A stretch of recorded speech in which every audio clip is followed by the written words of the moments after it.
Yeah, well, thank you. You've got no idea how pleased I am to see that's roughly the right logo. Is that right, Tom?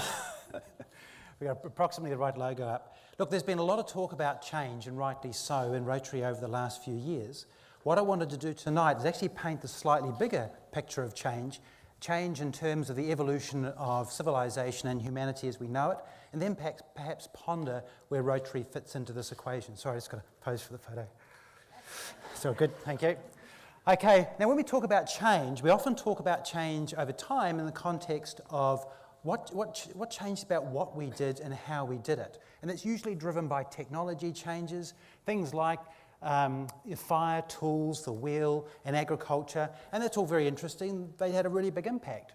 But these changes happened over thousands, if not tens of thousands of years. And the intergenerational change was absolutely tiny, infinitesimally small. No one would have noticed the change at the time. But another class of change are the changes that led to the civilization we have today and the sense of humanity we had today. Things that actually changed who we are. So some technology and ideas made these changes. They helped define humanity.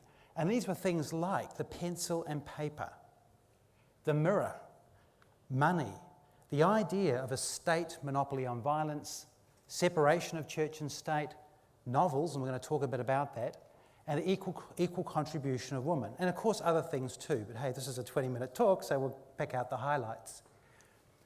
So, and just in terms of the change, we're just going to focus on one thing, violence, and in particular on homicides, because that's a nice, easy thing to measure.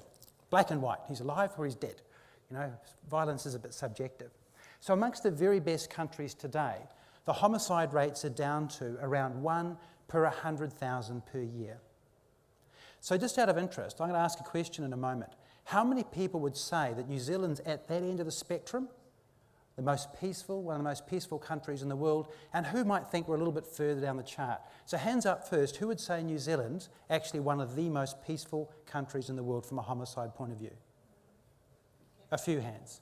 Who would say that New Zealand's actually further down the list? A whole bunch more. Okay, well, just out of interest, we are one of the top 4 in the world. New Zealand, Australia, Canada and Britain lead the world in terms of homicide rate. Now, you'd be forgiven for not thinking that watching the news, wouldn't you? It just doesn't come across that way. So the very best countries sit about this rate. Now, the not so bestest, they sit at around 28. Now, 28 is actually a number, that's Sao Paulo. We've got a Brazilian exchange student at the moment, so I looked that up because she was very interested. She was terrified her first night at our house. We picked her up at the airport and we got home, but we didn't have any gates. There were no bars on the window. There was nothing to protect us from the marauding masses. She was a little worried because that's 28's a lot higher.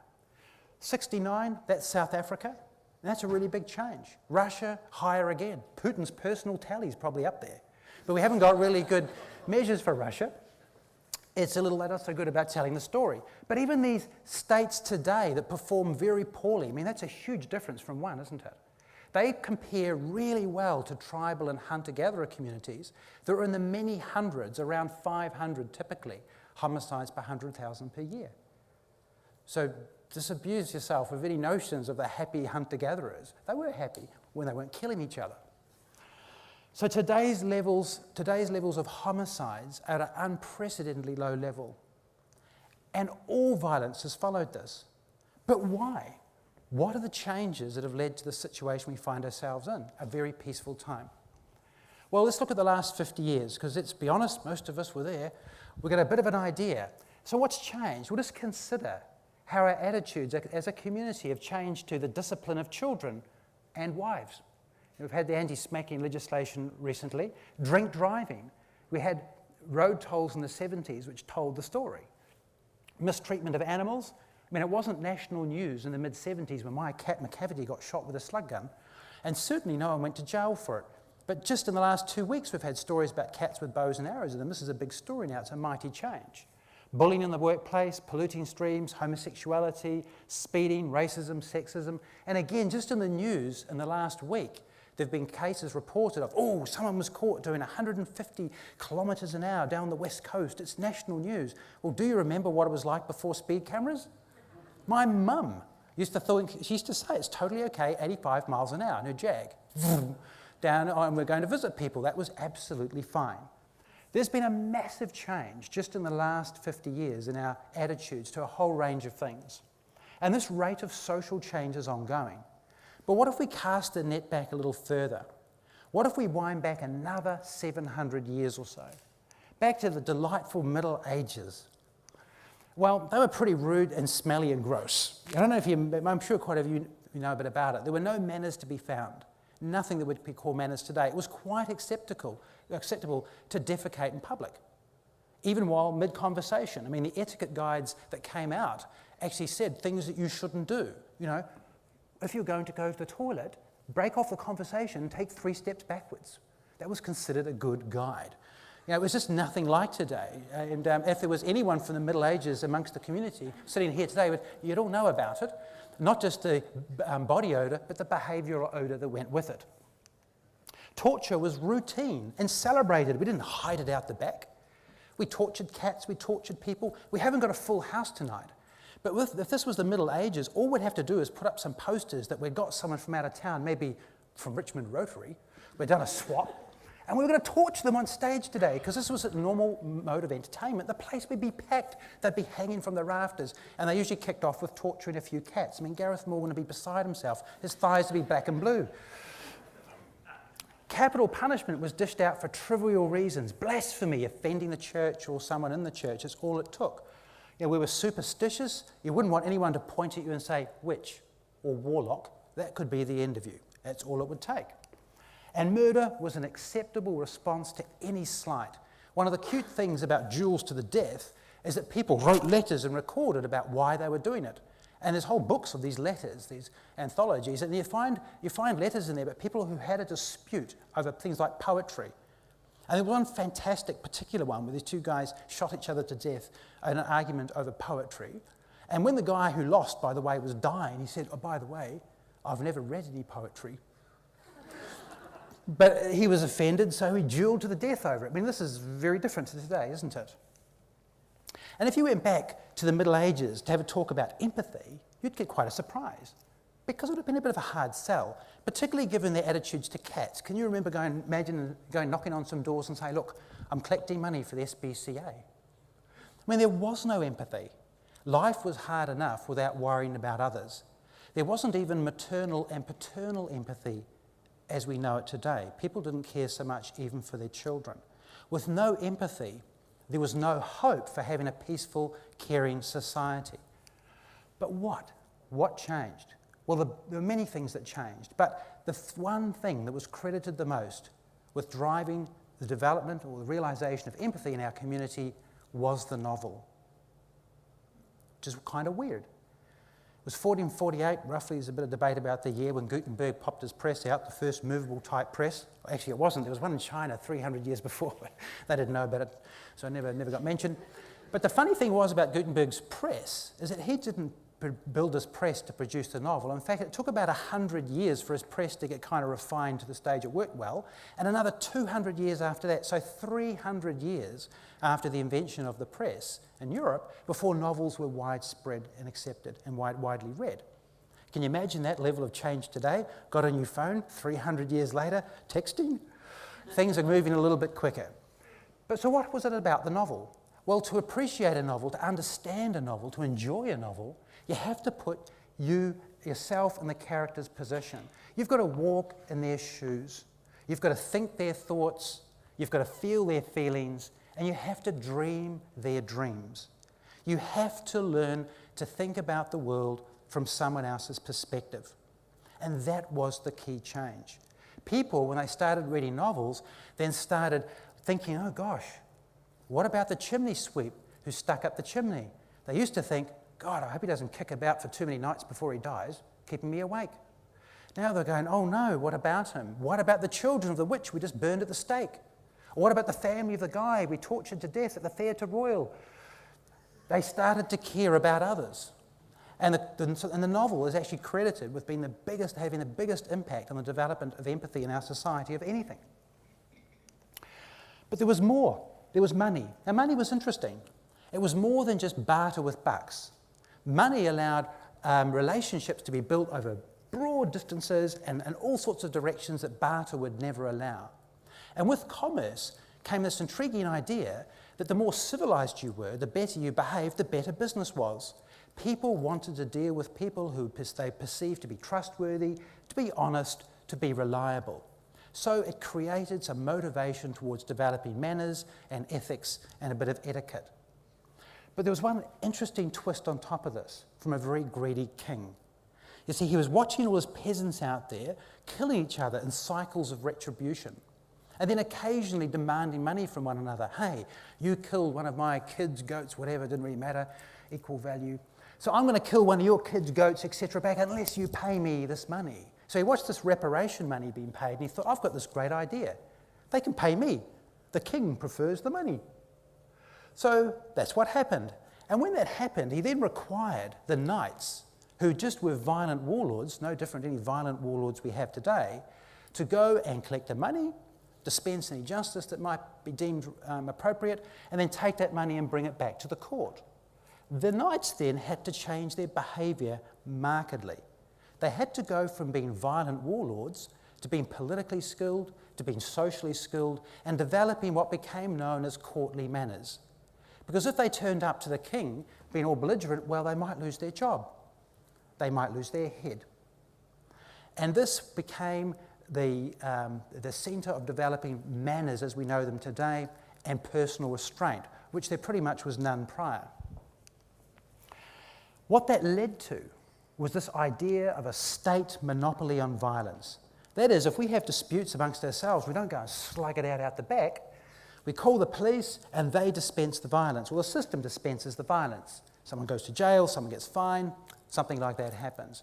But this idea of a state monopoly on violence led to that was the single thing that contributed most to the actual drop in homicide rates. So how deep were these changes? Were they just changes in behaviours, or were they a bit more than that? Well, in fact, they were quite a bit more than that. If you look at just one thing, because it's recent and it's been easily measured, and that's the impact on learning pre and post-internet. Well, our brains are pretty jolly plastic. And one of the things our brains worked out all for us, that once the net was around, we didn't actually have to focus on storing bulk data. We could focus on storing the relationships of data and where to find it. So if you actually look with a functional MRI machine at the brains of people who did the learning pre and post-internet, you can see the differences. And those differences are lifelong. Once our brains began to develop that way, we apply it to everything else we do. And these same changes went with the impact of calculators. When calculators came out, they allowed us to move from focusing on crunching numbers to solving problems. But the biggest impact, by absolutely far, was the pencil and paper. The first true bit of what's called exosomatic evolution outside the physical body.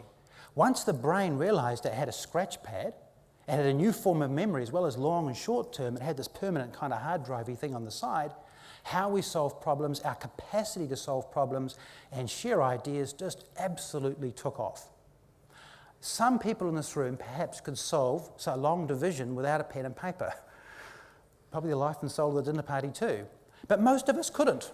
Most of us would really, really struggle. The pen and paper allowed changes that were just, it's hard to imagine, it's hard to actually get your head around it, how big the impact was. And the equivalent of the pen and paper today is social media. Social media is having a massive impact on who we are.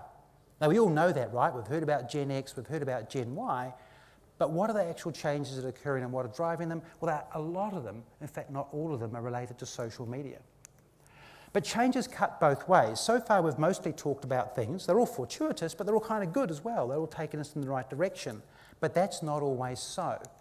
For example, if you look at the empathy of school leavers, which has been measured for decades, it's been steadily increasing. Then about 15 years ago it levelled off. Then it started to drop, and over the last 5 to 7 years it's crashed quite sharply. So why is that? Well, there are two main reasons. One is, hey, we're not reading as many novels. Kids aren't reading novels, they're not getting that empathy development. And watching movies and YouTube clips just doesn't do it. You just sit back and watch. All that hard work's done for you. You're not really creating those characters in your mind. You're not putting yourself in their shoes. But the other major change is the use of social media. You see, when we communicate face to face, we get really fast feedback learning. If we upset someone, we get the mirror neuron effect, which is the neurons that fire in their brain, which make them pull that face and have that body language. We see that the same neurons is mirrored fire in our brain, and we feel the same emotion. So when we say, yes, your bum does look big in that, and we see the result, we learn, oh no, I must moderate my behaviour. But when you communicate asynchronously, it's not face-to-face, you don't get that feedback. And this can get quite out of control. And we've seen examples of cyberbullying and victimisation that are just crazy, right? I mean, I have 2 teenage daughters. Both of them at one stage during their school years, we've had to change their mobile phone number, cancel all their social media accounts, give it a couple of months, then kick off again, because they've become the victim of bullying, yet they're, from my perspective, very nice children. Well, you'd have to be an absolute optimist to imagine any upside to violent and misogynist computer games. We'll leave it there. Some areas are drifting backwards. Somalia, Russia. Now, Russia may not consider themselves a failed state, but they're hardly a raging democracy either. And there is no doubt that things from a civilization point of view aren't doing so well. However, if it came a race to the Middle Ages, ISIS would win hands down. Now, often I've heard discussed how our issues with ISIS is a clash of cultures or a clash of religions. It isn't. It is a clash of time zones. If you took any political or religious group from the Middle Ages and brought them through today, we'd be having big problems with them. We'd be going to war. So what's the trajectory of change then? Is it destined just to carry on the path that we're on? Is it going to get better and better? Well, in fact, the easy bits have all kind of sorted. It was so bad in the past that it was likely it was only ever going to get better. And generally, it's levelled off, particularly in the better countries. The homicide rate's been dropping, but it's kind of stalled. It's still relatively high. 1 per 100 per 1,000 might be great compared to others, but it's still way too high. And one of the things we know in New Zealand, because it's so well documented and so well communicated, is this is primarily about domestic violence. If you actually look at the number of murders in New Zealand which are related to pure crimes, they're very low. There are issues to solve which are complex. There are all new challenges arising. And some people in our community are stateless. So for reasons of the fact that they're involved in crime, or because they're on the edge of the community, or they have mental health issues, they're effectively operating outside the state. They aren't using the protection of the state's monopoly on violence and subsequently live more violent lives. So at some stage we need to steer the bus. Nobody's been steering the bus so far to get us where we are. Gutenberg didn't invent the press because he wanted to see the development of the novel and increase empathy. The king with his money didn't do what he did because he wanted a state monopoly on violence. Other technological changes and idea changes have all been just fortuitous, by chance. If we want to make major changes, we're going to actually have to take over and steer the bus. But that will mean major political and social change, and we may or may not be ready for that. And the next question you'd have to ask yourself, well, okay, even if we found out what it was we had to resolve, are there limits to change? Can we expect to have a 100% peaceful and cooperative society? Is that reasonable? Not so sure. Because we're wired to behave in a particular way. This is our sociobiology, the biology that drives our social behaviour. We're not the haplodiploids, the ants, bees, wasps and termites, the social insects. Sometimes we imagine that we are. A famous biologist, Edward O. Wilson, has a great quote about communism: great system, wrong species. You know, we are just wired different. We aren't going to behave like that, no matter what we might hope. So there's going to be no utopian future, as I've seen imagined by some, with great crowds of happy, hand-holding community members living rows and rows of homogeneous housing, usually white with picket fences. That's not going to happen. The reason it's not going to happen is because we're primates. We're noisy, we're ornery, and we're difficult.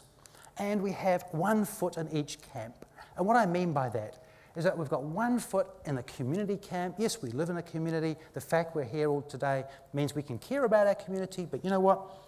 We've got our other foot firmly planted in self-interest. unlike an ant, bee or a wasp or something else, we have self-interest. And while there are opportunities out there for people to behave in a way that's entirely focused on their self-interest to the detriment of the community and others, they will do just that. And that'll always be part of who we are. So where does Rotary fit in all of this? Well, we're in a unique position. We have the numbers, we have the credibility, and we have the clout to make a big difference. There's no doubt about it. What we do every day works. We are the state. People actually see us as the them. And we can take great credit and or great pride in the things that we do make for a better community and make for a better society. We can build relationships beyond those that are based on commerce or politics. I mean, I know that Rotary can go into other countries like Uganda and do the things that Tom's talked about that the New Zealand government could and no other government could. But what about our future? Is our future based on solving problems? You see, if we were to sit here and dream about the community that we'd ideally like in the future, I suspect we'd discover that we can't get to that community just by taking today's community and solving today's problems. I think we need to have a vision and a bit of bravery about, hey, where we want to be, and then have a jolly good look, understand the machinery about what's got us to where we are today, and what the tools are there at our disposal to take us into the future. And how much of a better vision would that be for the youth of today to come and join Rotary, to say, not come and join us and let's go and find some problems to solve, but come and join us and help describe this future community, this society, both locally, both globally, that you would like to live in. And let's together, with a really solid understanding about what drives social change and what the opportunities and what the boundaries are, let's work together to achieve this. Thank you.